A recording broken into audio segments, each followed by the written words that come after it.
రాష్ట్రంలో నిన్న forensic lab ఏదైతే తగలబడ్డది అని వార్త వచ్చిందో ఇవాళ రాష్ట్రంలోని ప్రతి ఒక్కరు అనుకుంటా ఉన్నారు ఖచ్చితంగా ఆ రోజు ఓటుకు నోటు దొంగతనంలో తాను అడ్డంగా దొరికిపోయిన కేసు ఏదైతే ఉందో ఆ కేసులోని ఆధారాలన్నీ భద్రపరచబడ్డ ఫోరెన్సిక్ ల్యాబొరేటరీని రేవంత్ రెడ్డే తగలబెట్టించిండు అని రాష్ట్రంలోని ప్రతి ఒక్కరూ ఇవాళ భావిస్తా ఉన్నారు.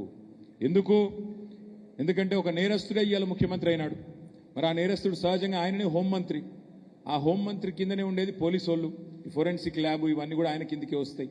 అందుకే ఏం చేసిండు, మరి తానే స్వయంగా కుట్రబన్ని మనందరం మున్సిపల్ ఎన్నికల్లో బిజీగా ఉన్నప్పుడు మరి అక్కడ ఇవాళ ఈ కుట్రకు పాల్పడి మొత్తానికి ఆధారాలన్నీ లేకుండా శాశ్వతంగా ఈ కేసులోంచి బయటపడేందుకు ఒక పన్నాగం పనినట్టుగా మేమందరం కూడా అనుమానిస్తూ ఉన్నాం.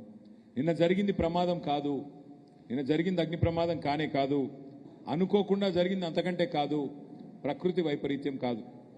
ఆ మధ్యకాలంలో అల్లు అర్జున్ గారిది ఒక సినిమా వచ్చింది జులై అని. ఆ సినిమాలో బ్రహ్మానందం గారు ఉంటారు.